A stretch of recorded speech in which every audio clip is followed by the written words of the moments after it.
Hello guys, so welcome back to the series of 250 rules of physics. তো আজকের সিরিজে আমরা রুল নাম্বার 19 থেকে শুরু করব। আগের দিন আমরা রুল নাম্বার 18 পর্যন্ত শেষ করেছিলাম। তো রুল নাম্বার 19 দেখি কি বলছে। Rule number 19, rule number 19, rule number 19টা কি বলছে যে আমরা একটা জিনিস শিখবো যে কিভাবে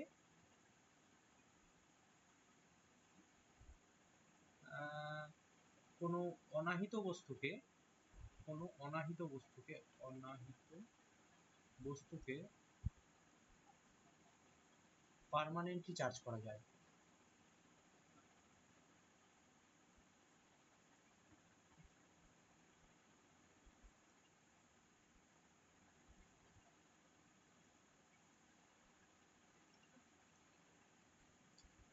How we can permanently charge a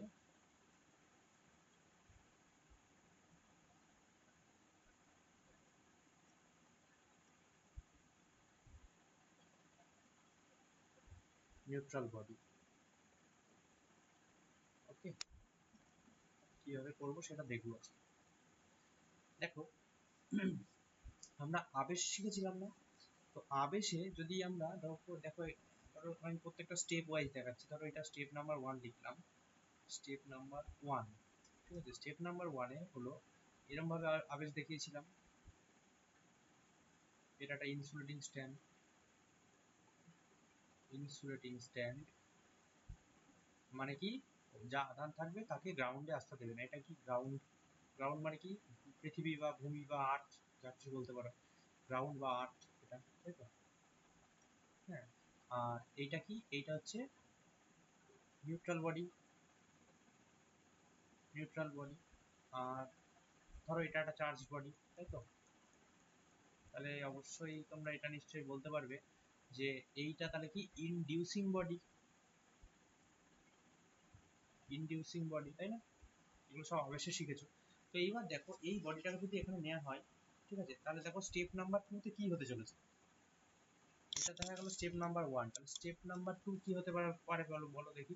step number 2 দেখো এরকম হতে পারে না? ধরো এখানে স্টেপ নাম্বার 2 লিখলাম। স্টেপ নাম্বার 2 কি হবে, এই যখন এইটাকে কাছাকাছি নিয়ে আসলাম আরো, কিন্তু টাচ করানো যাবে না কিন্তু আবেশে, যেটা নিয়ম। হ্যাঁ, এটাকে আরো কাছাকাছি নিয়ে আসলাম। যেই কাছাকাছি নিয়ে আসলাম তখন কি হলো, তখন এইদিকে পজিটিভ চার্জ তৈরি হয়ে যাবে, ঠিক বলছি? পজিটিভ, আর এইদিকে নেগেটিভ চার্জগুলো অ্যাকুমুলেট হয়ে যাবে, জমা হয়ে যাবে, ঠিক আছে। তাহলে এবার তুমি বলো তো এই কেসটা যেটা হলো, এখানে কি আদৌ পার্মানেন্টলি চার্জ হলো? তুমি যদি এখন এইটাকে সরিয়ে নাও, এই যে ইনডিউসিং বডিটাকে যদি সরিয়ে নাও, যদি এদিকে নিয়ে চলে যাও আর এদিকে নিয়ে চলে যাও, তাহলে কি এই আবেশটা থাকবে? এখানে তো আবার আধান শূন্য হয়ে যাবে। আবার কি হবে, তখন আধানটা শূন্য হয়ে যাবে। এখন একটা মেরুকরণ হয়েছে, চার্জের মানে পোলারাইজেশন হয়েছে বা মেরুকরণ হয়েছে। একদিকে পজিটিভ চার্জগুলো অ্যাকুমুলেট হয়ে গেছে, একদিকে নেগেটিভ চার্জগুলো অ্যাকুমুলেট হয়ে গেছে, ঠিক আছে। কিন্তু এটা নেট চার্জ দেখো শূন্য এখনো। যদি টোটাল চার্জ নেট চার্জ বলা হয় তাহলে কিন্তু শূন্য, কারণ যে পরিমাণ পজিটিভ আছে সেই পরিমাণই নেগেটিভ আছে। তাহলে যেটা বলতে চাইছি যে এইখান থেকে আরেকবার বলি কথাটা, যে যখন এই বস্তুটাকে মানে এই ইনডিউসিং বডিকে যখন ইনডিউসড বডির কাছে নিয়ে গেলাম, হ্যাঁ, তখন কি হলো, তখন তখন পজিটিভ চার্জগুলো কাছাকাছি জমা হলো এবং নেগেটিভ চার্জগুলো দূরে জমা হলো। তো এইবার যদি এই ইনডিউসিং বডি, যার জন্য আবেশ তৈরি হয়েছে, এই নেগেটিভ এই যে বডিটা, এই বডিটাকে যদি আমরা সরিয়ে নিয়ে চলে যাই,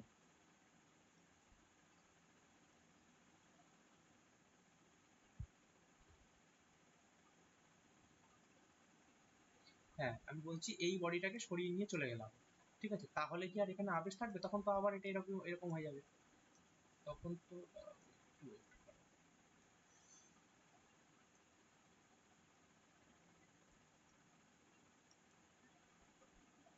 হ্যাঁ, আমি যেটা বলছি, এই বডিটাকে দূরে সরিয়ে নিয়ে চলে গেলাম, তাহলে এইটাকে যদি দূরে সরিয়ে নিয়ে চলে যায়, তাহলে এখন এ একা হয়ে যাবে। তখন তো এর মধ্যে আর কোনো চার্জ থাকবে না, আবার চার্জ শূন্য। তাহলে কি নেট মানে অ্যাকচুয়ালি এটা কি পার্মানেন্টলি চার্জ করা যাচ্ছে? যাচ্ছে না। তো এইবার শিখবো আমরা কিভাবে পার্মানেন্টলি চার্জ করা যায়। তাই এটা গেল স্টেপ 2, তাই তো? তাহলে স্টেপ 2-তে যখন কাছাকাছি নিয়ে আসলাম, তখন তারা কি করলো, তখন তারা পোলারাইজ হয়ে গেল। এই মেরুকরণ বা পোলারাইজ, দেখো এখানে পোলারাইজেশন হ্যাপেন্স বা মেরুকরণ হলো, মেরুকরণ হলো, ঠিক আছে। এইবার স্টেপ নাম্বার 3 তে যাই। স্টেপ নাম্বার 3 কি বলছে দেখো, স্টেপ নাম্বার 3 যদি এই একই বডি ছিল, ধরো এখানে নেগেটিভ গুলো ছিল এরকম, ঠিক আছে, দিয়ে এখানে পজিটিভ তৈরি হয়েছিল, এদিকে নেগেটিভ তৈরি হয়েছিল, ঠিক আছে। এদিকে যা স্ট্যান্ড ছিল সেই স্ট্যান্ডটাকে আঁকলাম গ্রাউন্ড। এইবার দেখো তুমি যদি এইখান থেকে একটা পরিবাহী তারকে গ্রাউন্ডে যুক্ত করে দাও, তাহলে কি হবে, তাহলে দেখো এই যে ইলেকট্রন আর এই দিকের ইলেকট্রনের মধ্যে একটা বিকর্ষণ আছে না, বিকর্ষণের জন্য কি করবে, ও এই ইলেকট্রনগুলোকে এই পথে ঠেলে দেবে না, এই পথে ঠেলে দেবে না, ইলেকট্রনগুলোকে এই পথে ঠেলে দেবে, এই পথে ঠেলে দেবে ইলেকট্রনগুলোকে, এই পথে ঠেলে ঠেলে দেবে। তাহলে দেখো ইলেকট্রনগুলো, তার মানে এখন স্টেপ নাম্বার 4 কিরকম ছবি থাকবে, স্টেপ নাম্বার 4 ছবি এরকম হয়ে যাবে না,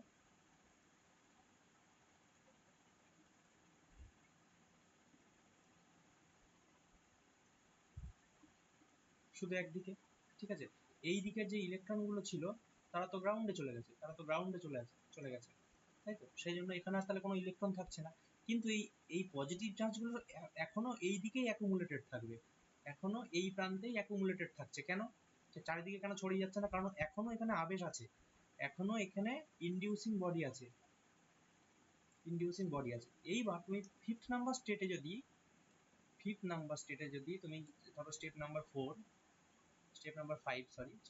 5 যদি তুমি যদি এই ইনডিউসিং যে বডিটা ছিল ওটাকেও সরিয়ে নিয়ে যাও, তাহলে শুধুমাত্র এইটা পড়ে থাকবে।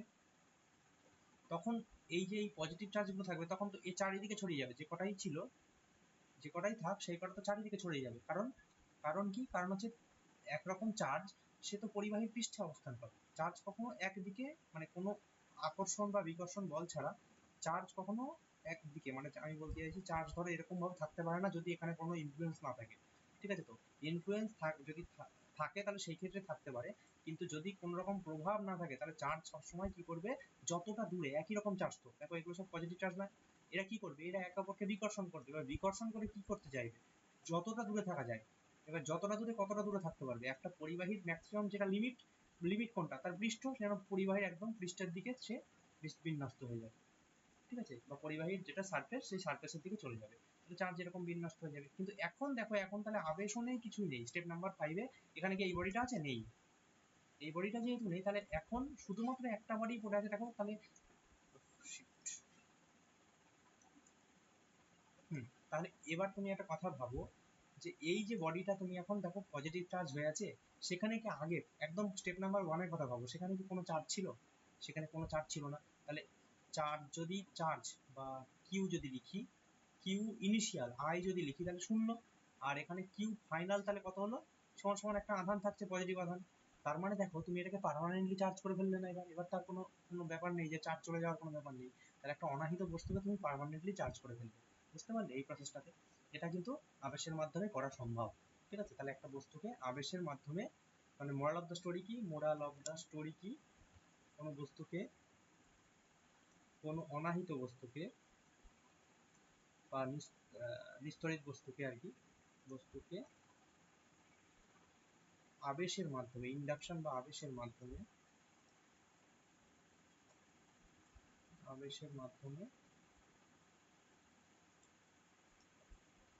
পার্মানেন্টলি চার্জ করা সম্ভব।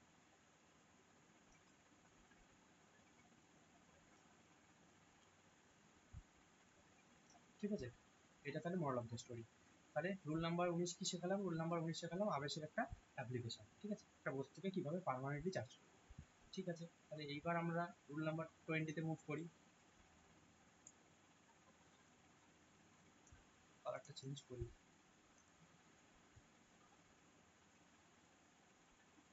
দেখো রুল নাম্বার 20 কি করবো, রুল নাম্বার 20, আচ্ছা রুল নাম্বার 20 কি বলছে, রুল নাম্বার 20 বলছে ধরো এখানে একটা 5 কুলম্ব বডি আছে, এখানে একটা অনাহিত বডি আছে, অনাহিত মানে নিস্তড়িত, কোনো নিউট্রাল বডি আছে, ঠিক আছে।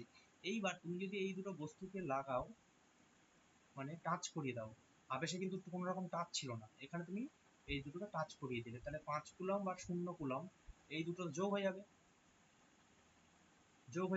যে যোগ হয়ে এদের টোটাল আধান কত হবে 5 কুলাম, তখন এটা কিন্তু একটা বডি, তখন কিন্তু আলাদা কোনো বডি থাকছে না, যেহেতু এটা পরিবাহী। ঠিক আছে, এটা পরিবাহী, সেই জন্য যেহেতু টাচ আছে সেজন্য মানে সিঙ্গেল বডি হয়ে যাচ্ছে, সিঙ্গেল বডি হয়ে যাচ্ছে। তাহলে 5 কুলাম, সরি 5 প্লাস 0 বাই, আচ্ছা 5 কুলামই ধরো, এই টোটাল জায়গাটার আধান কত হচ্ছে 5 কুলাম। ঠিক আছে, এইবার যখনই এরকম হচ্ছে তখন এটা হচ্ছে ইনিশিয়াল কন্ডিশন, এটা হচ্ছে ইনিশিয়াল। এইবার কিছুক্ষণ পর কি হবে, কিছুক্ষণ পরে কেসটা কি হবে, যখনই এরকম বেশি সময় ধরে থাকবে, টাচ হওয়া থাকবে, টাচ হওয়া অবস্থায়, ঠিক আছে, তখন কি হবে, এই আধানটা দুভাগে ভাগ হতে শুরু করবে। মানে 5 কুলাম থেকে কিছু আধান, 5 কুলাম থেকে এদিকে কিছু আধান আস্তে আস্তে যেতে শুরু করবে। ঠিক আছে, মানে একটা বডি থেকে আরেকটা বডি ট্রান্সফার হয়, এই বডি থেকে এখানে ট্রান্সফার হতে শুরু করবে। তাহলে 5 কুলাম 5 কুলাম 5 কুলাম করে ধরো 4 কুলাম হলো। তাহলে এটা প্রথমে ছিল হচ্ছে, ধরো খুব তাড়াতাড়ি হয়ে যাবে, কিন্তু এটা কিন্তু সময় নেবে না। ঠিক আছে, আমি জাস্ট তোমাদের বোঝানোর জন্য, ধরো প্রথমে ছিল 5 কুলাম 0 হলো, তারপরে হলো হচ্ছে 4 কুলাম, এরকম না যে 4 কুলাম, তারপর 4 পয়েন্ট মানে সরি 4 কুলাম দিয়ে হবে, সরি 4 কুলাম, এখানে হচ্ছে 1 কুলাম, তারপরে দেখা গেল এখানে 3 কুলাম 2 কুলাম। ঠিক আছে, তারপরে দেখা গেল, এবার এই ঘটনাটা কতক্ষণ চলবে, যতক্ষণ না দুটো বডি চার্জ সমান হয়। ঠিক আছে, কি বলতে চাইলাম, যতক্ষণ দুটো বডির চার্জ সমান না হয় ততক্ষণ পর্যন্ত এই চার্জের ট্রান্সফার কিন্তু চলতে থাকে। ঠিক আছে, আমি একটা উদাহরণ দিই, দেখো তাহলেই বুঝে যাবে। ধরো এখানে আরেকটা বললো যে এখানে একটা বডি আছে -3 কুলম, আরেকটা হচ্ছে ধরো বললো যে 7 কুলম। ঠিক আছে, তাহলে এরা যখন কি হবে, যখন টাচ করানো হবে, ঠিক আছে, তখন টাচ করলে এই বডির টোটাল ইয়ে কত হবে, তখন দেখো এটা 3 কুলম, এটা 7 কুলম, তাহলে টোটাল কত হচ্ছে 4 কুলম হচ্ছে না ফাইনালি, -3 + 7 সবসময় 4 কুলম হচ্ছে এই বডির চার্জ। এবার 4 কুলম দেখো কতক্ষণ চার্জ ট্রান্সফার হতে শুরু করবে, ট্রান্সফার হয়ে কত হবে 2 কুলম 2 কুলম। ঠিক আছে, এইবার কি হবে দেখো, তাহলে প্রথম কেসটা তুমি ভাবো, এই যে এইখানে যখন প্রথম কেসটা ছিল, একটা নেগেটিভ বডি ছিল, একটা পজিটিভ বডি ছিল, পজিটিভ কুলম একটা নেগেটিভ কুলম, তাহলে এখানে আকর্ষণ, অ্যাট্রাকশন, ঠিক আছে, যখনই লাগানো হলো তখন কি হলো, চার্জের ট্রান্সফার হলো। কিন্তু 3 নাম্বার কেস এখন ভাবো, এখন হচ্ছে দুটোই তো 2 কুলম কুলম, এবং দুটোই দেখো এখন পজিটিভ, বা দুটোই একই ধরনের আধান। তাহলে দুটো যদি একই ধরনের আধান হয় তখন কি করবে, ওরা ওকে বিকর্ষণ করবে এবং আবার আগের জায়গায় চলে যাবে বা দূরে সরে যাবে। তাই তো, বোঝা গেল? তাহলে এই কেসটাতে কি হচ্ছে, এই কেসটাতে মানে প্রথমে হচ্ছে আকর্ষণ, তারপরে হচ্ছে চার্জের স্থানান্তর, আর 3 নাম্বার কেস হচ্ছে বিকর্ষণ। কি বললাম, 1 নাম্বার হচ্ছে আকর্ষণ হচ্ছে, 2 নাম্বার হচ্ছে ট্রান্সফার অফ চার্জ,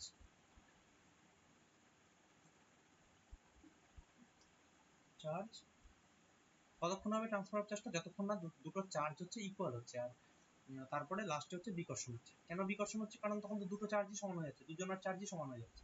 আমি আরো একটা উদাহরণ দিই, দেখো বুঝতে পারবে।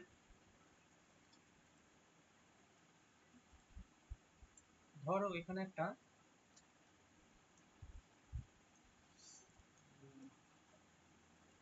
ধরো এখানে একটা 2 কুলম, এখানে একটা -10 কুলম আছে। ঠিক আছে, তাহলে এরা যখন একে অপরের সাথে টাচ করবে তখন এদের আলটিমেট ইয়ে কত হবে, -10, এদিকে +2, তার মানে হচ্ছে -8 কুলম।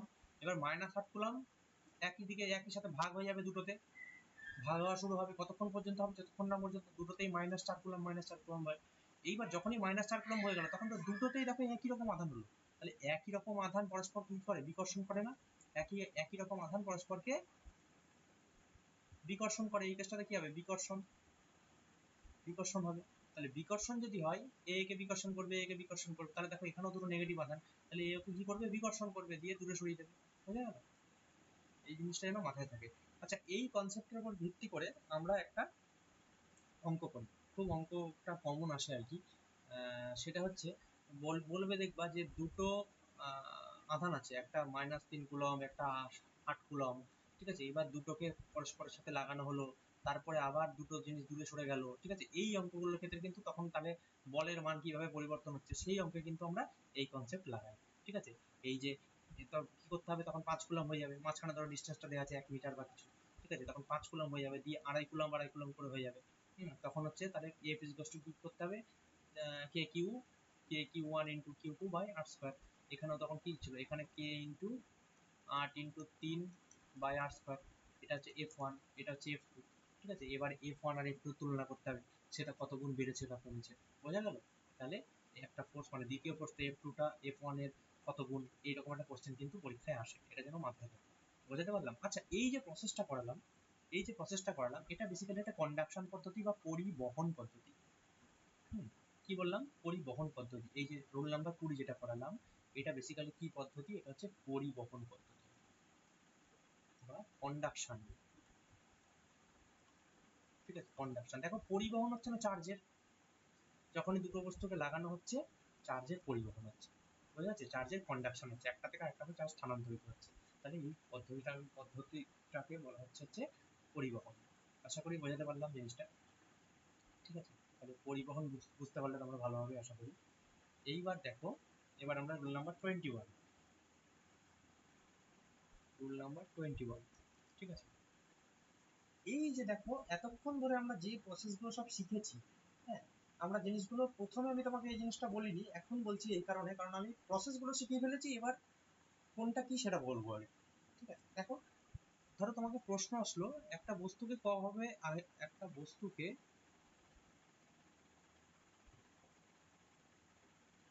কতভাবে আহিত করা যায়।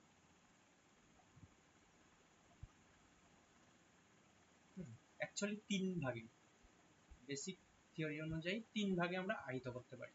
দেখো, এগুলো তোমরা শিখে ফেলেছো এখন অলরেডি। একটা হচ্ছে ফ্রিকশন বা ঘর্ষণ, ঠিক আছে। 2 নাম্বার হচ্ছে কন্ডাকশন, ইন্ডাকশন করি, যেহেতু ইন্ডাকশনটা আগে শিখেছি, ইন্ডাকশন বা আবেশ। আর 3 নাম্বার হচ্ছে কন্ডাকশন, যেটা রুল নাম্বার 20-তে শিখলাম, বা পরিবহন। ঠিক আছে, তাহলে এখন তোমরা নিজেরাই দেখো বলতে পারবে, বলো তো এই ঘর্ষণের ক্ষেত্রে, দেখো এইখানে কোন ধরনের বডি করি আমরা? নিউট্রাল বডি, তাই না? নিউট্রাল বডির ক্ষেত্রে ইন্ডাকশন কনসেপ্টটা আসে আর কি, কোনো পজিটিভ বা নেগেটিভ বস্তু একটা নিউট্রাল বস্তুকে, হ্যাঁ, কোন পদ্ধতিতে করতে পারি, মানে আকর্ষণ বা বিকর্ষণ, সেটা কি, আকর্ষণ করে সবসময়, ইন্ডাকশন সবসময় আকর্ষণ হয়, সেটা কোন পদ্ধতিতে? সেটা কিন্তু ইন্ডাকশন পদ্ধতিতে। আর কন্ডাকশন পদ্ধতিতেও আমরা নিউট্রাল বস্তুকে আহিত করতে পারি, ঠিক আছে। কিন্তু এই ক্ষেত্রে, ফ্রিকশনের ক্ষেত্রে আমরা কোন ধরনের বস্তুকে আহিত করি, কে বলতে পারবে? এখানে কিন্তু আমরা যেগুলো হচ্ছে ইনসুলেটর বা তোমার যেগুলো হচ্ছে কুপরিবাহী বা ইনসুলেটর, সেইগুলোকে কিন্তু আমরা এখানে কিন্তু এদেরকে আহিত করতে পারি। এদেরকে তো জেনারেলি আহিত করা খুব মানে কঠিন কাজ। হ্যাঁ, একটা কুপরিবাহী বস্তুকে আহিত করা কি সম্ভব? হলো, যেটা তড়িৎ পরিবহনই করে না, তার মধ্যে তড়িৎ দেবে কি করে তুমি? ঠিক আছে, তড়িৎ যদি ইজিলি দেওয়া যেত তাহলে তো তড়িৎ পরিবহনই করতো। যেহেতু তড়িৎ ভালোভাবে দেওয়া যায় না, সেই জন্য তড়িৎ পরিবহন করতে পারে না। কিন্তু ইনসুলেটরকে আমরা ফ্রিকশনের মাধ্যমে দিতে পারি। কিভাবে? দেখো, আমরা মনে আছে ফ্রিকশনে কি করি? বেসিক্যালি একটার সাথে আরেকটাকে ঘষি। তার মানে ঘষা মানে কি হচ্ছে, তার সেই যে বাইরের কক্ষপথে ইলেকট্রনগুলো আছে, এখানে প্রোটন এরকম কক্ষপথে ইলেকট্রন থাকে, তার বাইরের কক্ষপথে যে ইলেকট্রনগুলো আছে, সেগুলো খুব টাইটলি বাউন্ড থাকে, খুব টাইটলি। সুপরিবাহীর ক্ষেত্রে, মানে কুপরিবাহীর ক্ষেত্রে, সুপরিবাহীর ক্ষেত্রে কি থাকে? লুজলি বাউন্ড, খুব ইজিলি মানে বাউন্ড থাকে আর কি, যাতে একটু শক্তি পেলেই তারা বেরিয়ে চলে যায়, কিন্তু কুপরিবাহীর ক্ষেত্রে শক্তি খুব লাগে, যাদেরকে মানে বার করার জন্য আর কি। যখন কুপরিবাহী হয় তখন অতিরিক্ত শক্তি লাগে, এবার অতিরিক্ত শক্তি তো আমরা ইন্ডাকশনে দিতে পারছি না, কন্ডাকশনও দিতে পারছি না। আমরা দেখো ঘর্ষণে, দেখো নিজে হাতে একটা বাইরে থেকে অতিরিক্ত শক্তি দিতে পারি, তাহলে সেই শক্তি দিয়ে আমরা কিন্তু কষ্ট করে হলেও ইলেকট্রনকে বার করছি। এবং ইলেকট্রনের মোবিলিটির জন্যই বা ইলেকট্রনের সচলতার জন্যই কারেন্ট প্রবাহিত হয়, এটা তোমরা জানো। তাহলে বোঝা গেল, তাহলে কিন্তু ফ্রিকশনের মাধ্যমে আমরা কুপরিবাহীকেও আহিত করতে পারি। তাহলে যদি পরীক্ষায় প্রশ্ন আসে ইনসুলেটরকে তোমার আহিত করার জন্য কোন পদ্ধতিটি সবচেয়ে উল্লেখযোগ্য, সেটা কিন্তু ফ্রিকশন হবে, বুঝা গেল? তাহলে ইন্ডাকশনে কাদের? ইন্ডাকশন নিউট্রাল বডিকে, কন্ডাকশন আমরা নিউট্রাল বডিকে আহিত করতে পারি। আচ্ছা, এইবার তোমাদের দেখো, তাহলে এইখানে যদি একটা বেসিক পার্থক্য দেখো, ফ্রিকশনে কিন্তু দেখো টাচ মানে বডিটাকে টাচ করতে হবে, তাই না? টাচ করা হয়, ঠিক আছে। এখানে কিন্তু দেখো টাচ করা হয় না বডিটাকে, ইন্ডাকশন টাচ করা হয় না, ঠিক আছে। এখানেও কিন্তু কন্ডাকশনে কিন্তু টাচ করা হয়। তাহলে বেসিক পার্থক্যগুলো কিন্তু আশা করি বোঝাতে পারলাম তোমাদেরকে। ঠিক আছে, তাহলে রুল নাম্বার 21 বুঝতে পারলে, কোনো বস্তুকে কয়ভাবে আহিত করা যায় সেইটাকে আমরা আগেই শিখে ফেলেছিলাম, কিন্তু প্রসেসগুলো আমরা এক্সাক্ট জানতাম না যে কি এই ইন্ডাকশন কেন শিখছি, কন্ডাকশন কেন শিখছি, ফ্রিকশন কেন শিখছি। ঠিক আছে, কন্ডাকশন শিখেছি কেন, কারণ কন্ডাকশনও একটা পদ্ধতি কোনো একটা বস্তুকে আহিত করার, কোনো একটা বস্তুকে আহিত করার। ঠিক আছে, ইন্ডাকশন একটা পদ্ধতি কোনো একটা বস্তুকে আহিত করার, ফ্রিকশন একটা পদ্ধতি। তো ফ্রিকশন বেসিক্যালি কোন পদ্ধতি, যে পদ্ধতিতে আমরা কুপরিবাহীকে আহিত করতে পারবো, কারণ তার জন্য অতিরিক্ত শক্তি লাগছে।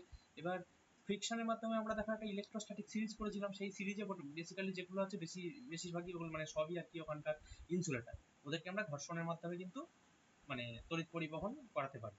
ঠিক আছে, আর এখানে যেটা এই ইন্ডাকশানে করছি, ইন্ডাকশানে কিন্তু তাদেরকে নিউট্রাল বডিকে করছিলাম, মনে আছে, পজিটিভ আর একটা নিউট্রাল বা একটা নেগেটিভ একটা নিউট্রাল পরস্পরকে আকর্ষণ করবে, কাছাকাছি নিয়ে গেলে কিন্তু টাচ করানো হবে না।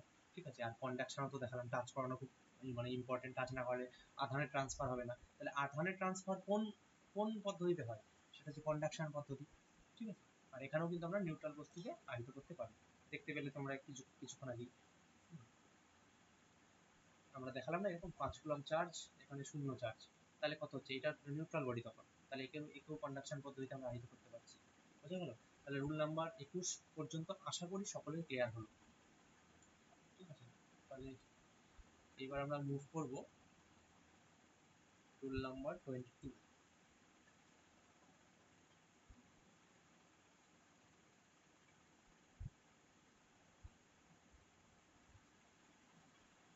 তোমরা যে জায়গাটায় কোনোভাবে বুঝতে অসুবিধা হচ্ছে সেটা অবশ্যই কমেন্ট সেকশনে আমাকে জানিও। হ্যাঁ, আর তার আগে অন্তত মানে ভিডিওটা যে জায়গায় অসুবিধা হচ্ছে সেই জায়গাটায় পজ করে বারবার দেখো, তাহলে আশা করি সমস্যাটা মিটে যাবে আমাকে বলার আগে। তাও যদি না মেটে তোমরা অবশ্যই আমাকে বলবে।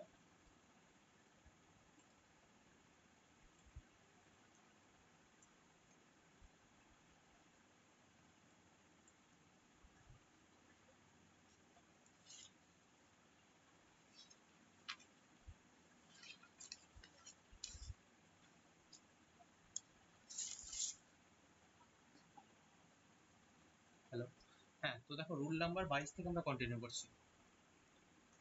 রুল নাম্বার 22, রুল নাম্বার 22 কি বলছে, খুব তাড়াতাড়ি শিখবো। হ্যাঁ, এবার আমি নিয়মগুলো, আমরা তো অনেকটা পড়ে ফেললাম চ্যাপ্টারে, 20টা নিয়ম পড়ে ফেলেছি, 21টা নিয়ম পড়ে ফেলেছি, এবার একটুখানি তাড়াতাড়ি দিকে এগোবো। তো দেখো, যদি দুখানা আধান থাকে, এখানে দেখা গেল একটা Q1,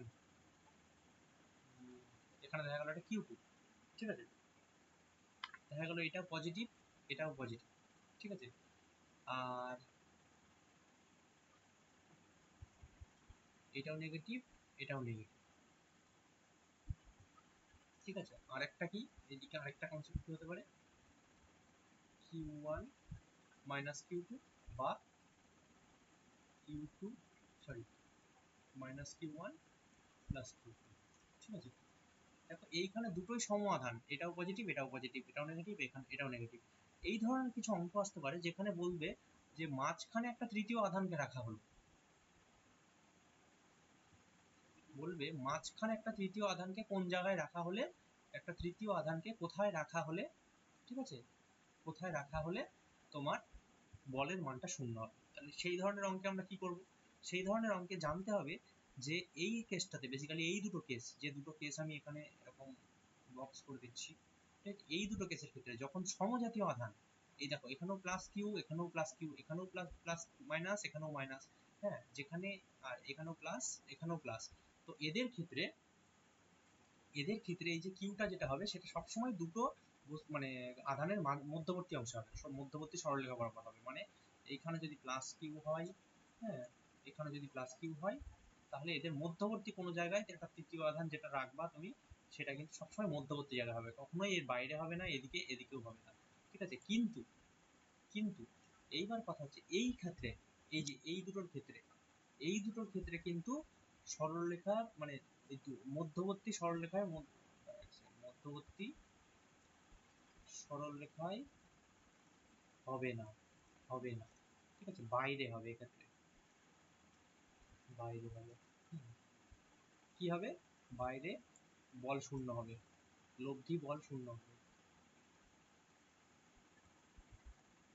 প্রশ্নটা বুঝতে পারলে তোমরা, প্রশ্নটা হচ্ছে এই দুটো আধান আছে, দুটো আধানের মধ্যবর্তী স্থানে কোথায় একটা তৃতীয় আধানকে রাখা হলে ঠিক আছে, বা এই সরলরেখা বরাবর কোথায় একটি তৃতীয় আধানকে রাখা হলে সেই আধানের ওপর লব্ধি বলটা শূন্য হবে। তো যখন একটা প্লাস একটা মাইনাস থাকছে বা একটা মাইনাস একটা প্লাস থাকছে তখন কিন্তু মধ্যবর্তী সরলরেখায় হবে না, সবসময় লব্ধি বল মানে সরলরেখার বাইরে, মানে এই হয় এদিকে হবে নয় এদিকে হবে, হয় এদিকে হবে নয় এদিকে হবে। এবার কোন দিকে হবে সেটা আমি এখনই বলছি। হ্যাঁ, আর এই ক্ষেত্রে কোন দিকে, এই ক্ষেত্রে মধ্যবর্তী সরলরেখায় হবে, মধ্যবর্তী অংশেই হবে, অংশে লব্ধি বল শূন্য। কোনো তৃতীয় আধানের উপর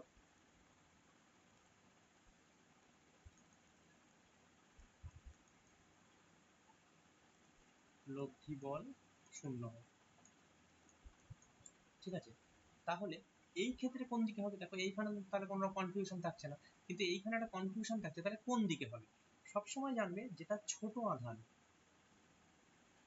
ছোট মানের আধানের দিকে হবে, ছোট মানের আধানের দিকে হবে।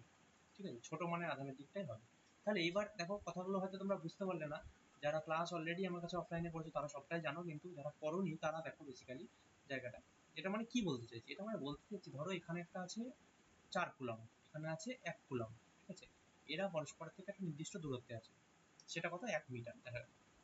ঠিক আছে, এবার তোমাকে প্রশ্ন বলেছে একটা তৃতীয় ধনাত্মক আধানকে, হ্যাঁ এই প্রশ্ন তোমরা বইয়ে সব জায়গাতেই পাবে, একটা তৃতীয় ধনাত্মক আধান কিউকে, ঠিক আছে, সেটা কোথায় রাখা হলে এর উপর লব্ধি বলটা শূন্য হবে। তাহলে তোমার কি করতে হবে? বল শূন্য করতে গেলে কি, তার মানে নিশ্চয়ই এই 4 কুলম রেখে যে বলে ঠেলছে এদিকে আর 1 কুলম রেখে যে বলে ঠেলছে এদিকে, দুটো বল নিশ্চয়ই সমান করতে হবে। দুটো বল সমান করে দিলেই আমরা কিউ মানে আর এর ভ্যালুটা পেয়ে যাবো। ঠিক আছে, তাহলে ধরে নিলাম এই ডিস্টেন্সটুকুনি আর, তাহলে এইটুকুনি কত হবে? 1 মাইনাস আর, বুঝে গেল? 1 মাইনাস আর। তাহলে তাই যদি করি, এবার দেখো কুলম্বের সূত্র যদি লাগাই, তাহলে এই বলটাকে F1 ধরি, এই বলটাকে F2 ধরি। F1 করলে কত হবে? K into 4 into 1 by R square, মানে কত? 1 মাইনাস আর স্কোয়ার না? হ্যাঁ, আর F2 টা কত হবে বল? F2 টা হবে হচ্ছে K into 1 into q, sorry 4 into 1 কেন হবে? 4 ইন্টু কিউ না, আমরা তো কিউর উপর বল নির্ণয় করছি এদিকে। এই ক্ষেত্রেও দেখো 1 ইন্টু কিউ মানে কিউর উপর বল নির্ণয় করছি, সেটা আর স্কোয়ার। তাহলে এইবার দুটো বল যদি সমান হয়, মানে যদি F1 ইকুয়ালস টু F2 হয়, তবেই কিউ এর উপর লব্ধি বল শূন্য। ঠিক আছে, তার মানে দেখো K into 4 into Q by R square, sorry 1 minus R square সমান সমান K into 1 into Q by R square. এবার তোমরা যদি এটাকে ক্যালকুলেশন করো, দেখো কিউ কিউ কেটে যাচ্ছে, সব কেটে যাচ্ছে, তার মানে এই জায়গায় যদি ক্যালকুলেশন করো 2 বাই 1 মাইনাস আর, যদি স্কোয়ার রুট করো দুদিকে, এদিকে 1 বাই আর। এবার এখান থেকে তুমি 2r সমান 1 মাইনাস আর, মানে 3r সমান 1 আর সমান 1 বাই 3, বুঝা গেল? এই প্রসেসে আমরা বার করতে পারবো। তাহলে দেখো এখান থেকে 1 কুলম আধান থেকে 1 বাই 3 দূরত্বে আছে। আমি ক্যালকুলেশন কিন্তু মন দিয়ে করিনি, জানি না কোথাও ভুল হলে তোমরা সেটা ক্রস চেক করে নিও, কিন্তু প্রসেসটা হচ্ছে এইটা করার। ঠিক আছে, তাহলে কোনো একটা যদি দুটো সমজাতীয় আধান হয়, মানে একটা প্লাস কিউ আর একটাও প্লাস কিউ, তাহলে তাদের মধ্যবর্তী অংশে কখন হবে? যখন ওই আধানটাকে, সরি আরেকবার ভালো করে শোনো কথাটা, সেটা হচ্ছে যখন একটা একক ধনাত্মক আধানকে বা যে কোনো আধানকে যখন কোথায় রাখলে আর কি তাদের বলটা, তার উপর বলটা শূন্য হবে, সেটা সবসময় মাঝে কখন হবে? যখন দুটো আধানই পজিটিভ বা দুটো আধানই কিন্তু নেগেটিভ। ঠিক আছে, কিন্তু আমরা ডান দিকের কেসটার এখনো অঙ্কটা বলিনি, অঙ্কটা দেখি একটা বলি কেমন হয় দেখি। এটা একটা শর্টকাট ফর্মুলা আছে, কিন্তু আমি এখন তোমাদের শর্টকাট ফর্মুলাটা দেখাবো না। সেটা ফর্মুলাটা একটা এরকম যে x equals to r naught by 1 minus q one by q two, এরকম একটা ফর্মুলা আছে, যেখান থেকে আমরা ইজিলি ডান দিকে বার করে ফেলতে পারবো। কিন্তু কথা হচ্ছে ওই ফর্মুলাটা এই কারণে করাচ্ছি না, তোমরা কিছুই মনে রাখতে পারবে না, আলটিমেটলি পরীক্ষার হলে সব ঘুরিয়ে ফেলবে। তার থেকে যেটা বেসিক পদ্ধতি সেখানেই করা ভালো। আচ্ছা, এই পদ্ধতিটাই বেসিক্যালি আমরা কি শিখলাম? এই পদ্ধতিটাতে শিখলাম আমরা হচ্ছে এখানে কিউ ওয়ান এখানে কিউ টু আছে, দেখা গেল কিউ ওয়ান হচ্ছে ধরো 16 কুলম, এটা হচ্ছে 4 কুলম, তাহলে এদের মাইনাস 16 কুলম, এটা মাইনাস 4 কুলম, তাহলে এদের মধ্যবর্তী দূরত্ব যদি ধরো 1 মিটার হয়, ঠিক আছে, তাহলে এদের মধ্যবর্তী অংশে কোথায় একটা তৃতীয় আধানকে রাখলে মানে সেই আধানের উপর বল শূন্য হবে। ধরে নিলাম কিউ আধানটাকে এখানে রাখা হলো, তাহলে এইটুকুন ডিস্টেন্সকে যদি এক্স ধরি তাহলে এইটুকুনি কত হবে 1 মাইনাস এক্স না, কারণ টোটালটা তো 1 ছিল। হ্যাঁ, তাহলে দেখো এর উপর যদি বল নির্ণয় করি তার মানে 16 into -16 into Q into sorry এটা তো আগে লিখিয়ে নি, তাহলে কে ইন্টু এত বাই আর স্কোয়ার মানে এক্স স্কোয়ার সমান সমান কে ইন্টু কত হবে q into -4 by 1 minus x square. তাহলে এখান থেকে 4 4 দেখো কেটে যাচ্ছে, ঠিক আছে, কিউ কিউ কাটছে, কে কে কাটছে, তার মানে 2 বাই এক্স সমান 1 বাই 1 মাইনাস এক্স। এই পদ্ধতিতে আমরা এক্স এর ভ্যালু বার করতে পারবো না? তাহলে এক্স এর ভ্যালু যদি বের হয় তাহলে সেটা কত, যদি বলে 4 কুলম্ব আধান থেকে কত দূরে, এই যে -4 কুলম্ব আধান থেকে কিন্তু তাহলে কত দূরে থেকে দেখো 1 মাইনাস তার মানে কত হচ্ছে, যেটা এই এক্স এর যে ভ্যালু বেরোবে 1 মাইনাস এক্স সেন্টিমিটার দূরে, আর 16 কুলম্ব আধান থেকে এক্স সেন্টিমিটার দূরে, এটাই উত্তর হবে। বোঝা গেল? আচ্ছা এইবার বলি, এবার যে আরেকটা কেস দেখা গেল যে একটা মাইনাস কুলম্ব আছে একটা প্লাস কিউ আছে, তাই তো? তাহলে সেই ক্ষেত্রে কোন দিকে হবে? দেখা গেল যে একটা ধরো -3 কুলম্ব আছে আর একটা +6 কুলম্ব আছে, তাহলে সবসময় এদের মধ্যবর্তী দূরত্ব ধরো দেওয়া আছে 2 মিটার, ঠিক আছে? তাহলে এইখানে মানে এই সরলরেখা বরাবর কোথাও একটা হবে, ধরা গেল এখানে হবে। কেন এদিকে করলাম? কারণ যে মানে আধানটার মান ছোট, নট, আমি কিন্তু এখানে প্রকৃতির কথা উল্লেখই করিনি, মানে প্লাস বা মাইনাস, যে আধানটার মান ছোট, কার মান ছোট? 3 এর মানটা ছোট, তাহলে সেই দিকে কিন্তু হবে। তাহলে এই দিকে তখন এক্স ধরে নিতে হবে, সেখানে ধরাটা কিউ ধরলাম, তাহলে এর ওপর ধরলাম লব্ধি বল 0, তাহলে তখন অঙ্কটা কিরকম হবে? অঙ্কটা হবে দেখো, যদি 6 এর জন্য এটার উপর বার করি, তাহলে F is two K into Q into 6 না বাই কত হবে 2 প্লাস এক্স না তখন K Q by R square. আর এফ টুটা কত? এফ টু ধরো এটার উপর একটা বল দিচ্ছে, সেটা কত? সেটা কত বলো? K into Q into -3 by X square. ঠিক আছে, এইবার দুটো বলকে যদি সমান করে দাও তাহলে K into Q into 6 by 2 plus X তার হোল স্কয়ার সমান K into Q into -3 by X square.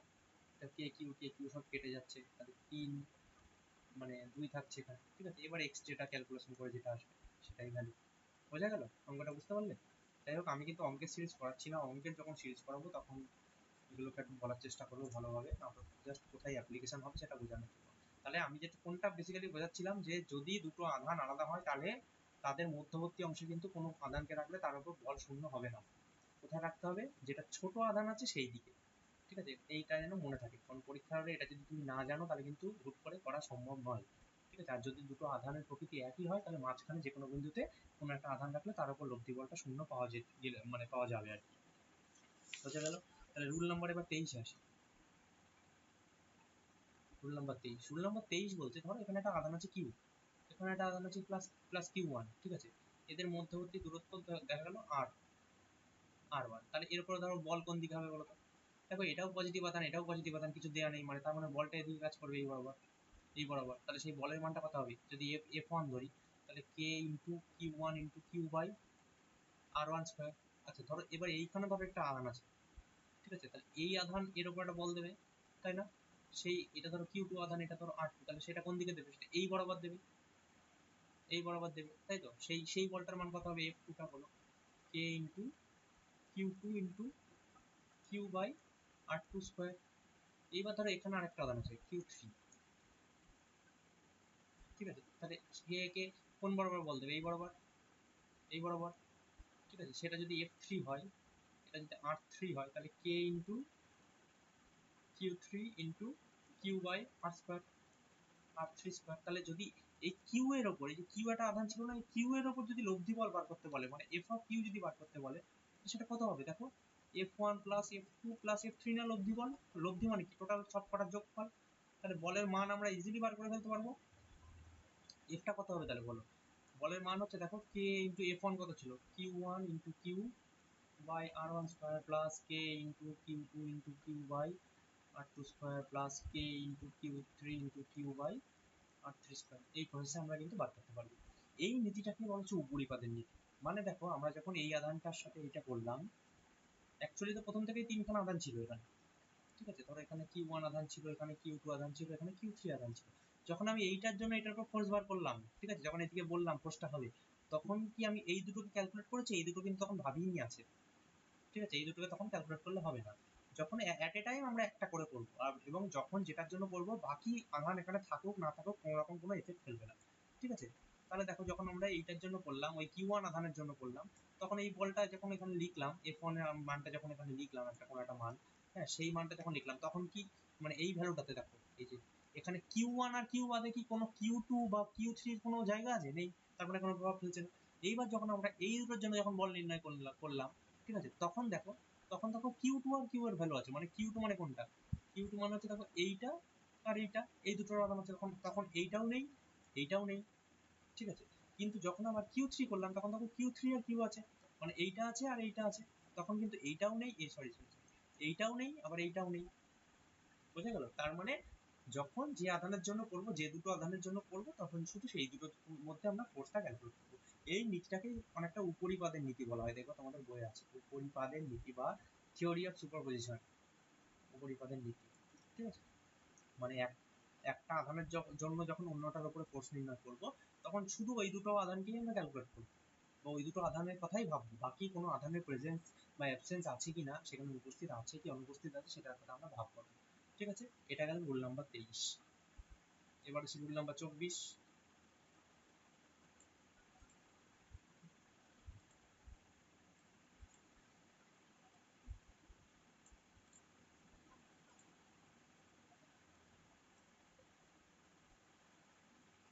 দেখো রুল নাম্বার 24 বলছে, রুল নাম্বার 24 কি বলছে, ধরা গেল এখানে একটা আধান আছে কিউ। ঠিক আছে, এবার ধরো কিউকে কেন্দ্র করে প্রত্যেকটা আধানের অ্যাকচুয়ালি, হ্যাঁ প্রত্যেকটা আধানের একটা নির্দিষ্ট ক্ষেত্র থাকে। ধরো এরকম একটা আধান আছে, এর কিন্তু একটা ক্ষেত্র আছে। এই যে আধানটা আছে, এরকম একটা জায়গা জুড়ে তার একটা ক্ষেত্র, মানে কি প্রভাব আছে। হ্যাঁ, এই জায়গা জুড়ে, এই এতটা জায়গা জুড়ে এর একটা কি আছে, প্রভাব। ঠিক আছে, এর একটা প্রভাব আছে। আর একটা আধানের যতটা জায়গা জুড়ে তার চারপাশে, প্রত্যেকটা পাশে সব পাশে আছে, তারপরে তার চারপাশে যতটা জায়গা জুড়ে সেই আধানের প্রভাব বিস্তার করে থাকে, তাকে সেই জায়গাটাকে বলা হচ্ছে তড়িৎ ক্ষেত্র। তড়িৎ ক্ষেত্র। ঠিক আছে, তার মানে এর প্রভাব মানেটা কি বলতে যাচ্ছে? প্রভাব মানে হচ্ছে ধরো অন্য কোনো একটা আধান আছে ছোট কিউ, ধরে নিলাম। ঠিক আছে, এবার ধরো সেই আধানটা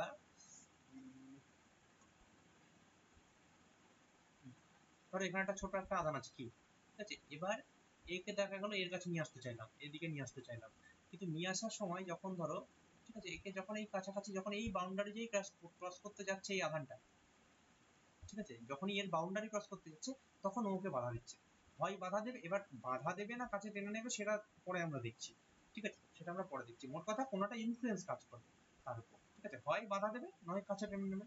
তো তার মানে সেটা তো একটা ইনফ্লুয়েন্স, প্রভাব। পজিটিভ প্রভাব হতে পারে, নেগেটিভ প্রভাব হতে পারে। তো সেই প্রভাব বিস্তার করে, তার যতটা জায়গা জুড়ে তার প্রভাব বিস্তার করে, একটা আধান যতটা জায়গা জুড়ে তার নিজস্ব প্রভাব বিস্তার করে, হ্যাঁ, তাকে সেই অংশটাকে বলা হচ্ছে তার তড়িৎ ক্ষেত্র। তাহলে বলো, তোমরা নিজেরাই বলো, ধরো এখানে একটা কিউ আধান আছে, কিউ আধান এরকম ছিল। এবার যখনই এই আধানটাকে কাছাকাছি নিয়ে আসা হচ্ছে, এত বড়টা কি একটা, এটা কিন্তু এই আধানের ক্ষেত্র, তাই না? এটা এই আধানের প্রভাব, প্রভাব ক্ষেত্র বা তড়িৎ ক্ষেত্র। ঠিক আছে, যখনই আনা হচ্ছে তখন কি হচ্ছে, তখন এর এরিয়ায় কি ওকে ঢুকতে দেবে? ঢুকতে দেবে না। কেন বলো তো ঢুকতে দেবে না? কারণ দেখো, বা ঢুকতে দিলেও একটা বল কাজ করবে।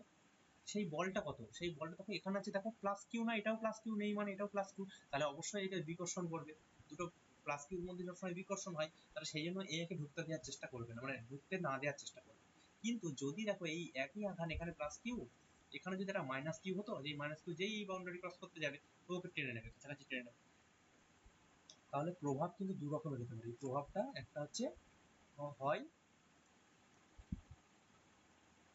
কাছে টেনে নেবে বা দূরে সরিয়ে দেবে, দু রকম প্রভাব।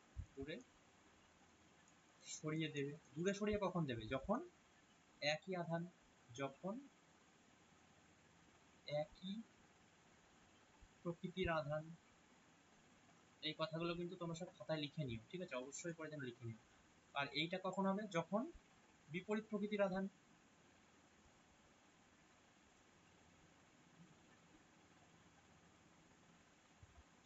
আধান, ঠিক আছে। আচ্ছা, এইবার তোমরা একটা কথা বলো, ধরো এখানে একটা চার্জ ভাবো, ধরো এখানে একটা প্লাস কিউ আছে। এবার এইখানে আর একটা চার্জ কারণটা এখানে নিয়ে আসলাম, কাছাকাছি নিয়ে আসলাম, ঠিক আছে? তাহলে কি এর উপর কোনো বল দেবে? বল দেবে না। কেন দেবে না? কারণ একে এর প্রভাব ক্ষেত্রের সাথে ওভারল্যাপ করতে হবে। এই প্রভাব ক্ষেত্রটা ওর বাউন্ডারি ক্রস করলে তবেই করতে পারবে, মানে তবেই তার উপর কোনো রকম কোনো বল ক্রিয়া করবে, নাহলে কিন্তু কোনো রকম বল ক্রিয়া করবে না। এই ক্ষেত্রে বল ক্রিয়া করবে, কিন্তু এই ক্ষেত্রে কিন্তু কোনো বল ক্রিয়া করবে না, কারণ ও তো প্রভাব ক্ষেত্র বাইরে, এটা তো প্রভাব ক্ষেত্র বা তড়িৎ ক্ষেত্র, এই ক্ষেত্রের বাইরে কোনো রকম কোনো বল ক্রিয়া করবে না। তার মানে দেখ, আচ্ছা, আর এই বলটা কোন বলটা? এই বলটা কিন্তু কুলম্বের সূত্র থেকে পায়, Q1 Q2 by R square. এটা যদি বল নির্ণয় করতাম কত হতো? Q by R square. তাহলে এখান থেকে একটা কথা কিন্তু প্রমাণিত হয়, সেটা হচ্ছে তড়িৎ ক্ষেত্র কিন্তু কারণ, আর তড়িৎ মানে যেটা তাড়িতিক বল বা কুলম্বের সূত্র থেকে যেটা পাই সেটা কিন্তু ফল, ঠিক আছে? তাহলে কারণটা কি? কারণ হচ্ছে, আর ফলটা কি? কারণ হচ্ছে দেখো, যেটা হচ্ছে ইলেকট্রিক ফিল্ড। ফিল্ডের মধ্যে থাকলে তবেই কিন্তু ফোর্স দেবে, ফিল্ডের মধ্যে না থাকলে ফোর্স হবে না। খুব স্বাভাবিক না? ধরো তুমি তোমার পাড়ার একটা বড় ডন, তোমার এরিয়ার মধ্যে যখনই কেউ আসবে তখন তুমি তার উপর, তোমার তাকে ভালো লাগলে তুমি তাকে তোমার বাড়ির কাছে একটা বাড়ি করে দেবে, আর তোমার যদি তাকে ভালো না লাগে তুমি তোমার পাড়ায় ঢুকতেই দেবে না, এরকম একটা ব্যাপার হয়ে যাচ্ছে। বা পাড়ায় ঢুকলেও তুমি তার উপর কর্তৃত্ব স্থাপন করার চেষ্টা করবে। তো ব্যাপারটা এরকম, ঠিক আছে? তো আধানের ক্ষেত্রেও কিন্তু বিষয়টা তাই। আর ফল কি হচ্ছে? এর ফলে এর উপর বল ক্রিয়া করবে, বল ক্রিয়া করবে, তড়িৎ বল, তড়িৎ বল। সেই তড়িৎ বলটা কত? তড়িৎ বলটা হচ্ছে F = K × Q by r square. বোঝা গেল? তাহলে এখান থেকে বেসিক্যালি এই যে ক্ষেত্রটা আছে, এই ক্ষেত্রটা যেগুলো শিখলাম, এই ক্ষেত্রটাকে বলে তড়িৎ ক্ষেত্র। তড়িৎ ক্ষেত্রকে আমরা ই দিয়ে চিহ্নিত করবো। তাহলে ই ইজ টু কি লিখতে পারি? K × Q/r²। একটা কথা লক্ষ্য করো, এখানে কিন্তু এই যে কিউটা করেছি, এটা কিন্তু এই যে আধানটাকে উৎস আধান, এই আধানটাকে বলা হচ্ছে উৎস আধান। যে আধানটা আগে থেকে ছিল, যে ডন, ঠিক আছে, অন্য যাকে আনা হচ্ছে, মানে যাকে আনা হচ্ছে আর কি, হ্যাঁ, সে কিন্তু পরীক্ষক আধান, ঠিক আছে? পরীক্ষক আধান, টেস্ট চার্জ, এটাকে বলা হচ্ছে টেস্ট চার্জ, টেস্ট চার্জ।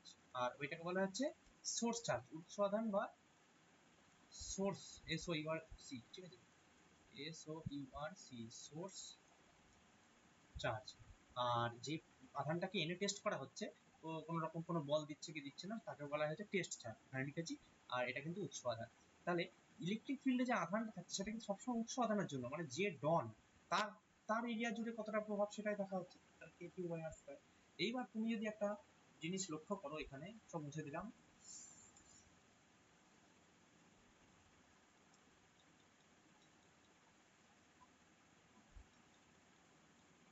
এইবার ধরো তুমি একটা জিনিস লক্ষ্য করো, এখানে যদি আমরা কি করতে পারি, ধরো F =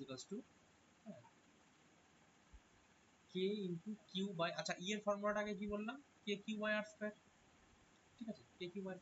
এখানে আর বলের ফর্মুলাটা F K/Q1 Q2 বাই, মানে Q × Q/r², ঠিক আছে? এইবার ধরো এই যে একটা কিউ ছিল, এইখানে একটা 1 কুলম্ব আধানকে কাছাকাছি আনা হলো, এই প্রভাবের মধ্যে ঢোকানোর চেষ্টা করা হচ্ছে 1 কুলম্ব আধানকে। তাহলে যেই এখানে কাছাকাছি ঢুকলো, হ্যাঁ, এই 1 কুলম্ব আধানটা যখনই কাছাকাছি ঢুকলো, এই প্রভাব এরিয়ার মধ্যে বা এই তড়িৎ ক্ষেত্রের মধ্যে যখনই ঢুকলো, তখন তাহলে কতটা বল দেবে? তখন K × Q × 1 কুলম্ব না, বাই r² না, সমান দেখো K/Q/r² না? তাহলে এখন দেখো এই যে K/Q/r² আর K/Q/r² তো সমান, তাহলে এখন কি আর এটা F থাকছে? এখন আর এটা F থাকছে না, এখন কিন্তু এই ট্রান্সফার হয়ে ই হয়ে যাচ্ছে, ট্রান্সফর্ম হয়ে ই হয়ে যাচ্ছে, ঠিক আছে? হোয়াট ডাজ ইট মিন? এটা বলছে যে কোনো একটা একক ধনাত্মক আধান, দেখো এটা তার মানে একটা ইউনিট পজিটিভ চার্জ, বা একটা 1 কুলম্ব চার্জ মানে কি? একটা ইউনিট পজিটিভ চার্জ, তাই না? একটা একক ধনাত্মক আধানকে যখনই আমি তড়িৎ ক্ষেত্রের মধ্যে কোনো একটা বিন্দুতে আনার চেষ্টা করছি, দেখো এরকম সংজ্ঞা আমাদের বইয়ে লেখা আছে, যখন এটা তড়িৎ ক্ষেত্রের মধ্যে একটা কোনো বিন্দুতে নিয়ে আসার চেষ্টা করছি, একটা একক ধনাত্মক আধানকে যখন তড়িৎ ক্ষেত্রের মধ্যে আনতে যে পরিমাণ বল লাগে, একটা একক ধনাত্মক আধানকে তড়িৎ ক্ষেত্রের উপর নিয়ে আসলে তার উপর যে পরিমাণ বল ক্রিয়া করে, তাহলে সেটাকেই আমরা বলবো তড়িৎ ক্ষেত্র। কথাগুলো বোঝা গেল? তাহলে কোনো একটা একক ধনাত্মক আধানকে যদি আমরা তড়িৎ ক্ষেত্র, দেখো এখানে কিছু নেই মানে তো এক আছে, হ্যাঁ, তার একটা একক ধনাত্মক আধানকে তড়িৎ ক্ষেত্রের মধ্যে নিয়ে আসলে তার উপর যে পরিমাণ বল লাগছে, এটাই তো অ্যাকচুয়ালি এফ এরই মান, হ্যাঁ। কিন্তু দেখা যাচ্ছে K/Q/r² দিয়ে আমরা ই কে দেখাচ্ছি, সেই জন্য আমরা এটাকে ই দিয়ে ট্রান্সফর্ম করছি। তাহলে এবার মানে যে জায়গাটা তোমরা বুঝতে পারছো না, এটা কিন্তু বারবার করে একটুখানি ভিডিওটা পজ করে দেখো, ঠিক আছে? আমি হয়তো কথা একটু স্পিডে বলি, হ্যাঁ, তোমরা কিন্তু ওটা মানে দরকার হয় স্পিডটা কমিয়ে বা বাড়িয়ে, যেভাবে কমফোর্টেবল সেভাবে কিন্তু দেখো জিনিসটা। আর F = QE একটা ফর্মুলা, এটা বেসিক্যালি এখান থেকেই আসছে। তুমি যদি এফ এর যে ফর্মুলা ছিল দেখো, K into Q by R square, ঠিক আছে, K Q by R square. এবার তুমি যদি দুদিকে কিউ দিয়ে ভাগ করে দাও, সেই একক ধনাত্মক আধানের কনসেপ্ট, তাহলে কিউ কিউ কেটে যাচ্ছে, তাহলে কে কিউ বাই আর স্কোয়ার মানে তো ই, এখানে তো ই লিখতে পারি, আর এখানে এফ, এখানে কিউ, তার মানে F is to Q into E. এটা কিন্তু একটা ইম্পর্টেন্ট ফর্মুলা, যেখান থেকে আমরা বলের মানগুলো বার করতে পারবো। ঠিক আছে, এগুলো কিন্তু আমরা অঙ্ক করতে গিয়ে লাগবে, খুব ইম্পর্টেন্ট। আমি যে কটা জিনিস বললাম এগুলো কিন্তু খুবই ইম্পর্টেন্ট, ঠিক আছে, অবশ্যই করে মাথায় রেখো। আর আশা করছি আমি যা যা পড়ালাম সেগুলো বোঝাতে পারলাম। তাহলে এফ ইজ টু কিউই আমরা কি কি শিখলাম, বেসিক্যালি তড়িৎ ক্ষেত্রের ফর্মুলা শিখলাম, E is two K Q by R square, এটাই অ্যাকচুয়ালি লাগবে। ঠিক আছে, আর কি লাগবে, এফ ইজ টু কিউই। আর এফ এর এমনি ডাইরেক্ট ফর্মুলা তো জানি, F is two K Q one Q two by R square. ঠিক আছে, এদিকে তার আগে আবেশ শিখলাম আজকে, তার আগে কি শিখলাম, সরি, আবেশের সাথে কিভাবে পারমানেন্টলি চার্জ করা যায়, কত রকম ভাবে আমরা আহিত করতে পারি, পরিবহন পদ্ধতি শিখলাম, ইনসুলেটরকে কিভাবে চার্জ করতে পারি ফ্রিকশনের মাধ্যমে সেটা শিখলাম। তারপরে দুটো আধান থাকলে তৃতীয় একটি আধানকে কোথায় রাখলে তার উপর বল শূন্য হবে সেটা শিখলাম। তারপরে মানে হ্যাঁ, সেটা পজিটিভ বা নেগেটিভের জন্য সরলরেখার ওই মধ্যবর্তী সরলরেখার উপরে হচ্ছে নাকি সরলরেখার মানে মধ্যবর্তী অংশের বাইরে হচ্ছে সেটাও শিখলাম। কোন দিকে হবে, যেদিকে ছোট আধানটা হবে, ছোট আধানের যেদিকে মান হবে সেদিকে, নেগেটিভ বা পজিটিভের উপর কিন্তু সেটা ডিপেন্ড করছে না। তাহলে এত কিছু জিনিস শিখে ফেললাম। তাহলে তড়িৎ ক্ষেত্র জিনিসটা বুঝতে পেরেছো তো? তড়িৎ ক্ষেত্র জিনিসটা আশা করি সবটাই বুঝতে পেরেছো। আমি লাস্ট একটা কথা বললাম,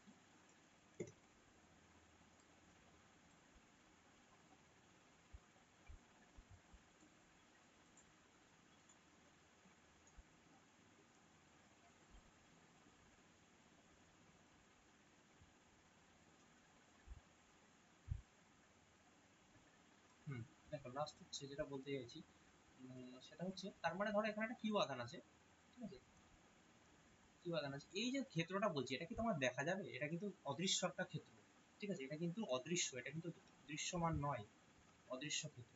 ঠিক আছে, এই তড়িৎ ক্ষেত্রটা হচ্ছে যেখানে প্রভাব বিস্তার করছে সেই ক্ষেত্রটা কিন্তু চোখে, খালি চোখে দেখা যায়, কিন্তু একটা ক্ষেত্র আছে। ঠিক আছে, তো মোট কথা এই যে এই ক্ষেত্র, ঠিক আছে, কি বলতে যাচ্ছি, হ্যাঁ, তাহলে এই ক্ষেত্রকে, এই ক্ষেত্রে যখনই একটা কাছাকাছি একটা বিন্দুকে আনা হচ্ছে বা যখনই তড়িৎ ক্ষেত্রের জায়গাটা ক্রস করে যাচ্ছে, ঠিক আছে, যখন ক্রস করে যাচ্ছে তখন তার উপর একটা বল লাগে, এটাই বোঝা যাচ্ছে। এবার এই ক্ষেত্রটা কতটা বড় হবে বা কতটা ছোট হবে সেটাও তোমরা বলতে পারবে। ধরো এখানে একটা আধান আছে, এরকম ক্ষেত্র, এখানে একটা আধান আছে, এরকম ক্ষেত্র, এখানে একটা আধান আছে, এরকম ক্ষেত্র, ঠিক আছে, এটা ধরো কিউ ওয়ান, এটা ধরো কিউ টু, এটা ধরো কিউ থ্রি, কোনটা হবে বলো, মানে কোনটা বড় কোনটা ছোট? খুব স্বাভাবিক না, যেটার আধানের মান বড় হবে, হ্যাঁ, সেইটার ক্ষেত্রও তত বড় হবে, তাই না? যে যত বড় পণ্ডিত, হ্যাঁ, তার পেরিফেরিও তত বড়, যে যত বড় গুন্ডা তার এলাকাও তত বড়। তোমরা আশা করি সবটাই বুঝতে পারছো, ঠিক আছে, এগুলো নিশ্চয়ই বলতে হবে। তার মানে ধরো এরকম একটা অপশন দিল, এই কিউ ওয়ান দিল,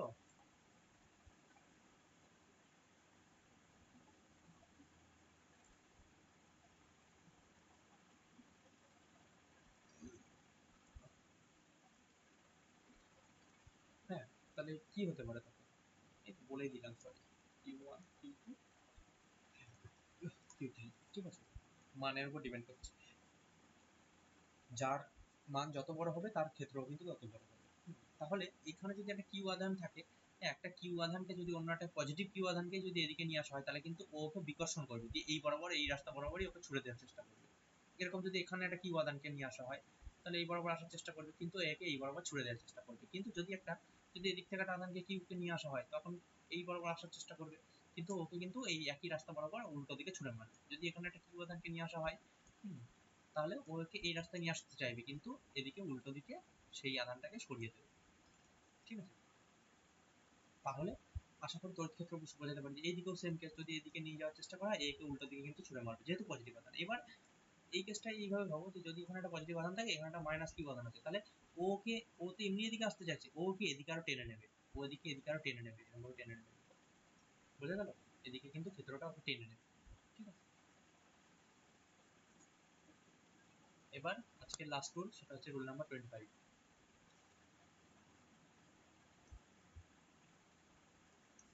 রুল নাম্বার 25, ঠিক আছে, রুল নাম্বার 25 বলছে এই যে যে রাস্তা বরাবর টেনে নিচ্ছে, ঠিক আছে, বা একটা আধানকে দূরে সরিয়ে দিচ্ছে, এটা তো একটা সরলরেখা বরাবর। তার মানে যদি এরকম কিউ থাকতো, তার মানে সেরকম সরলরেখা আছে, এরকম সরলরেখা আছে, যেরকম সরলরেখা, এই সরলরেখা বরাবর তাকে দূরে সরিয়ে দিচ্ছে যদি পজিটিভ আধান থাকে, তাই না? এই সরলরেখা বরাবরই তো দূরে সরিয়ে দিচ্ছিল। তার মানে বলা যায় না এই রেখাগুলো বরাবর এর একটা শক্তি বিন্যস্ত আছে, একটা অদৃশ্য শক্তি। এই রেখাগুলো বরাবর একটা অদৃশ্য শক্তি বিন্যস্ত আছে। এই রেখাগুলো কিন্তু অসংখ্য, তুমি যত টানবে ভেতর দিয়ে তত হবে। আমার তো হাতে কতগুলো আঁকা টানা সম্ভব না, এটা কিন্তু ইনফাইনাইট নাম্বার অফ মানে রেখা আর কি, ঠিক আছে? যত আসবে তত হবে। এই রেখাগুলো তুমি যে কোনো একটা আধানকে, যদি একটা পজিটিভ আধানকে এই রাস্তায় নিয়ে আসতে যাও, ওকে এই রাস্তা বরাবর ছুড়ে মারবে। তাহলে বলা যায় না এই রাস্তা বরাবর তার একটা শক্তির বিন্যস্ত আছে। এগুলোকেই বলা হচ্ছে বলরেখা, তড়িৎ বলরেখা। যেহেতু তড়িতের জন্য তৈরি হচ্ছে তড়িৎ বলরেখা। এবার যদি মাইনাস কিউ আধান থাকে, যদি একটা মাইনাস কিউ আধান থাকে, তাহলে তড়িৎ বলরেখা যেরকম হয়, ও তো আকর্ষণ করে না, এই বরাবর আকর্ষণ করবে না। একটা অন্য যদি একটা কিউ আধানকে নেওয়া হয়, তাহলে এই বরাবর আকর্ষণ করবে এদিকে, ঠিক আছে? এই বরাবর আকর্ষণ করার চেষ্টা করবে। সেই জন্য মাইনাস আধানের জন্য তড়িৎ বলরেখা কিন্তু এরকম দেখতে হয়, ভেতরের দিকে ঢুকবে, ঠিক আছে? ইনওয়ার্ড। এটা কি ইনওয়ার্ড, এটা কি আউটওয়ার্ড, ঠিক আছে? আর একটা পজিটিভ আধান, একটা নেগেটিভ আধান, ঠিক আছে? তাহলে এর মধ্যে বলরেখা কিরকম হবে দেখতে? পজিটিভ থেকে সবসময় নেগেটিভে যাবে, ঠিক আছে? এরকম পজিটিভ থেকে সবসময় বলরেখা বেরোয় আর নেগেটিভে কিন্তু ঢুকে, ঠিক আছে? তাহলে এখান থেকে কিভাবে ঢুকবে এদিকে, এরকম কিন্তু ছবিটা পরীক্ষায় আসলেও আসতে পারে।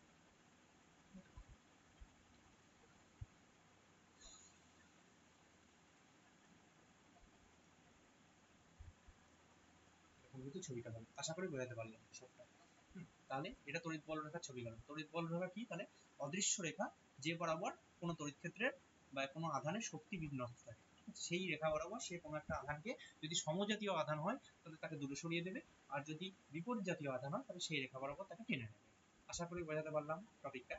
আর তড়িৎ বলরেখা যেখানে যত ঘন সন্নিবিষ্ট, মানে ধরো এরকম ভাবে এরকম তড়িৎ বলরেখা আছে, এরকম জায়গায় তড়িৎ বলরেখা দিয়ে হোক, ঠিক আছে? তাহলে এইখানে যদি একটা পয়েন্ট নির্ণয় করা হয়, সেই পয়েন্টটা ধরো নাম দেওয়া হলো বি, আর এখানে যদি এ, ঠিক আছে? তাহলে এ এরকম পয়েন্ট দেওয়া আছে, তাহলে এ পয়েন্টে কিন্তু তড়িৎ ক্ষেত্রের মানটা কম হবে। বিতে মানে ই বি গ্রেটার দেন ই এ, এটা কিন্তু মনে রাখতে হবে। মানে যত ডেন্সিটি বেশি, কার ডেন্সিটি বেশি? বলরেখার ডেন্সিটি বেশি। যত বলরেখার ঘনত্ব বেশি, তত বলরেখার ঘনত্ব যত বেশি, তাই তো? যত বেশি তড়িৎ ক্ষেত্রের ঘনত্ব, মানে তড়িৎ ক্ষেত্রকে এত বড় লিখলাম না, ই এর ঘনত্ব, ই এর মান তত বেশি। ই কিন্তু একটা ভেক্টর রাশি, ঠিক আছে? এর ইউনিট পরের দিন আমরা দেখার চেষ্টা করবো। যাই হোক, আশা করি আজকে যা যা পড়ালাম বোঝাতে পারলাম। কোথাও কোনো রকম সমস্যা হয়ে থাকলে বলো। আর যদি যে জায়গাটা বুঝতে পারছো না সেটা বারবার করে ওই জায়গাটা পজ করে স্পিড কম করে বা স্পিড বেশি করে দেখতে পারো। তাও যদি না বোঝো অবশ্যই আমাকে কমেন্ট সেকশনে জানিও, আমি তোমাকে হেল্প করার চেষ্টা করবো, ঠিক আছে? আর যারা আমার কাছে অফলাইন পড়ো তারা কিন্তু অবশ্যই করে এগুলো খাতায় সব করানো আছে। আমি জানি এগুলো তোমাদের জন্য খুব বোরিং লাগতে পারে, তোমরা তাড়াতাড়ি দেখার চেষ্টা করো এগুলো যত তাড়াতাড়ি সম্ভব। হ্যাঁ, তো তোমরা দেখে এটাকে তৈরি করে নাও, ঠিক আছে? দেরি করো না, ঠিক আছে? এগুলো সব করানো আছে, অঙ্কর সাথে সব কিছু করানো আছে। তো তোমাদের এগুলো খুব তাড়াতাড়ি ভাবে বুঝতে লাগবে, মানে সময় লাগবে না। যাই হোক, গুড নাইট, বাই বাই। আচ্ছা, রোজ আমি একটা কথা বলতে ভুলে যাই, এটা আজকে বলবো, খুব ইম্পর্টেন্ট কথা। সেটা হচ্ছে like, share and sorry, like, share, comment and subscribe. Okay, এটা কিন্তু আমার বলা হয় না, রোজ বলা হয় না, আজকে বললাম। তোমরা যারা যারা ভিডিও দেখছো, যদি তোমাদের ভালো লেগে থাকে, ঠিক আছে, তাহলে অবশ্যই কিন্তু সাবস্ক্রাইব করে দিও, লাইক করে দিও, ঠিক আছে? আর যেখানে যে সমস্যা হচ্ছে, ডাউট হচ্ছে, অবশ্যই কমেন্ট সেকশন জানিও। আর তোমার বন্ধুদের দেখার সুযোগ করে দিও। Thank you, by.